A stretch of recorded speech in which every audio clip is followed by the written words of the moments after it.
Hi, this is Lee Garrett and welcome to another weekly tip video.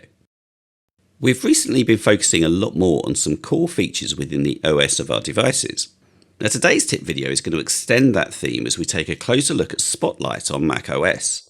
Now whilst it's widely known as a great tool for launching apps, there is a lot more functionality to Spotlight if you look just a little deeper.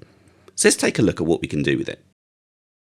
Okay, let's take a look first at how we invoke Spotlight. So there are two main methods for this. The first one is to navigate to the menu bar icon that looks like a magnifying glass and click. This brings up the Spotlight search box and you can start to type in your search. Now to remove the Spotlight window, simply tap Escape. Alternatively, you can press Command Space on the keyboard at any time and this brings up the search window as well. Now I'll type in the word find and just quickly looking here we can see that the search results are grouped into different categories. So we've got apps on the top, there's a dictionary definition for the word, our Safari bookmarks and history are there, and scrolling down there is a lot more on offer, which just gives you a small flavour of what we're going to be covering today. Now if you find this list of results is too much, then you can remove categories from these results. So I'm going to use Spotlight here to open System Preferences. And then from here, I'll click on Spotlight. Now there are two sections available here for modification. We have search results on the left and privacy on the right. Now within search results, we can omit any of the categories here so that they don't show up in the results area. And also here, we can modify the keyboard shortcut for Spotlight. So I'll click keyboard shortcuts. And on the right hand side, there are two shortcuts that we can change. We have the Spotlight search, which is currently set to Command and Space. And the Find a Search window shortcut is also set here as well. But let's go back. And while we're here, let's check the privacy section out. So if you'd like to omit any areas of your drive from being searchable via Spotlight, then you can click on the plus button.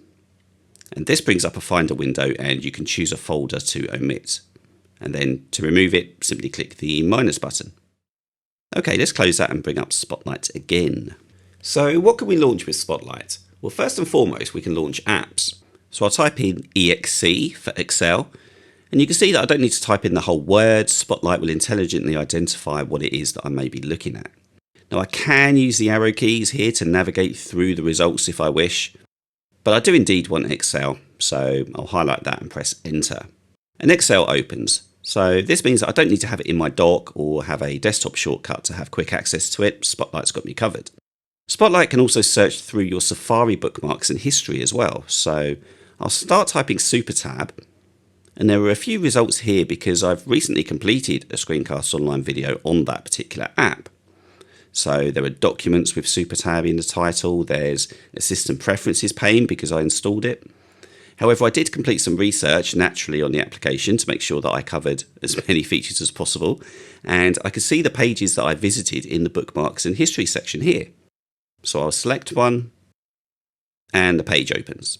Let's keep going and open Spotlight again, and this time I want to find some PDF files on my machine. Now I could type PDF and we have results here for applications, Siri suggested sites, there's a definition, and it's not until I scroll to the bottom that I get to my documents.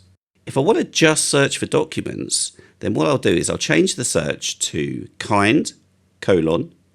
PDF, and this now limits the search to just PDF files. And I can of course do the same with any file extension.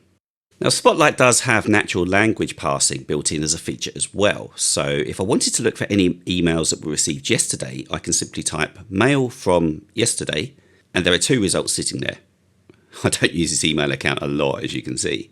Let's change that search a tiny bit. Let's look for mail from Xbox. And because my mailbox are indexed, emails received from the sender Xbox are displayed lightning fast. It's pretty cool. Look at me getting carried away here. I've not even realised I've still got this Safari window sitting open in the background. Let's close that and open Spotlight again. That's just a quick preview of one of this week's Apple-related tutorials from Screencasts Online. Screencasts Online is your premium source of Apple-related video tutorials. All of our members get access to brand new, up-to-date tutorials each week, as well as unlimited access to our entire video archive full of Mac and iOS related tutorials.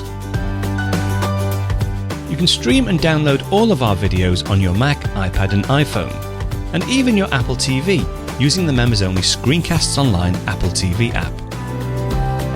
Membership also includes a complimentary subscription to the Digital Screencasts Online monthly magazine, published each month and packed with videos, articles, reviews, as well as hints and tips covering all aspects of the Mac, iPad, iPhone, and all of the other fantastic Apple products. So, if you're ready to start getting the most out of your Apple devices, visit screencastsonline.com today and become a Screencasts Online member.